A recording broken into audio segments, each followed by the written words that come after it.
Bonjour, avec ces petites vidéos, je voulais vous faire voir comment on peut vitement et facilement dans notre design tool cacher des objets ou des murs, des parois afin d'améliorer le plus possible notre qualité de rendu. Donc, on travaille dans le tab fonction rendu. Ici, on a un projet d'une salle de bain dont on veut faire des renderings. Ici, on a les différentes caméras de notre rendering.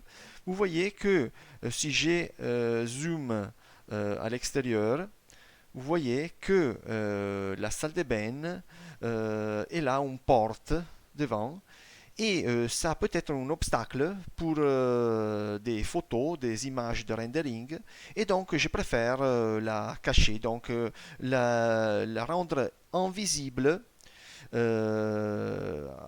de pouvoir avoir une vue complète de la salle de bain. Donc, je veux cacher, je veux rendre invisible ces portes-là. Pour faire ça, je dois me déplacer dans le tab Placer un objet, car la porte est un objet, donc je dois me déplacer sur le tab Placer un objet. Voilà. Je clique sur la porte. OK. Donc elle devient jaune, ça veut dire que je suis en train de travailler sur cet objet-là. Et je clique sur ces boutons éditer un objet. Vous voyez avec les stylos, éditer un objet. Je clique là-bas et j'obtiens ce menu avec les dimensions de l'objet, la possibilité de le mettre à l'échelle, etc. Mais important, la première option, activer, ça veut dire que l'objet est visible soit dans les projets 3D, soit au rendu. Donc, c'est un objet tout à fait visible dans mon projet.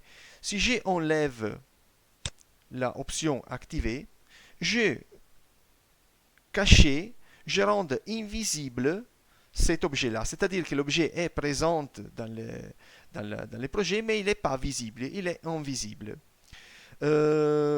Cet élément-là, cette fonction-là d'être invisible, vous la voyez aussi dans l'icône de la porte. Donc je lui donne appliquer. Voilà, vous voyez que la porte est devenue invisible.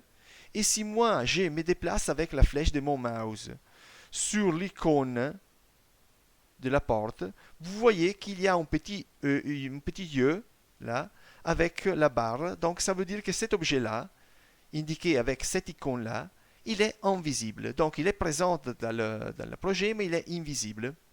Parce que je l'ai caché pour des raisons, pour n'importe quelle raison. Donc, si moi je me redéplace au rendu, vous voyez que la porte, elle est dépareillée, donc elle n'est pas plus visible, et je peux travailler conséquemment. Une autre chose, on peut éliminer aussi des surfaces. Donc, si on revient à la place, au tab placer un objet, vous voyez que la porte, elle est placée sur un mur. Et donc, j'ai des surfaces là, des surfaces où la porte va se fixer. Et peut-être moi, je veux éliminer, je veux cacher, je veux rendre invisible ce mur aussi. Donc, pour faire ça, je me déplace dans le tab rendu. OK. Je change de vue, par exemple, voilà, ou encore mieux comme ça.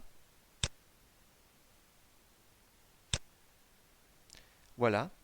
Je la porte qui est invisible, mais les murs, vous voyez, ils sont encore visibles. Donc, moi, je préfère les éliminer afin d'avoir une vue totale de ma salle de bain et faire partir mon rendu.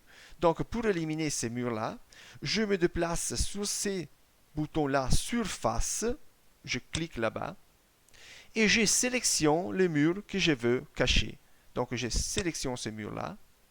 Vous voyez, c'est le mur 2 de mon dessin.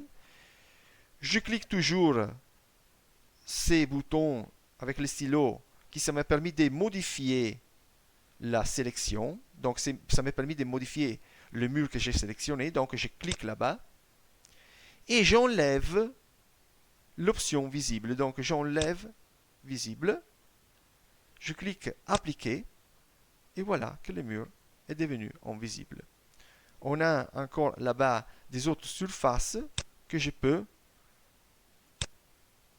donc rendre invisibles. Vous voyez? Comme ça.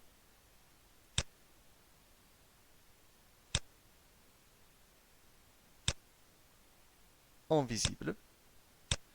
Et moi, j'ai rendu invisible ces murs-là. Donc, je peux maintenant facilement appliquer et faire mon rendu sans avoir l'obstacle de ces portes-là. C'est tout pour l'instant. À la prochaine.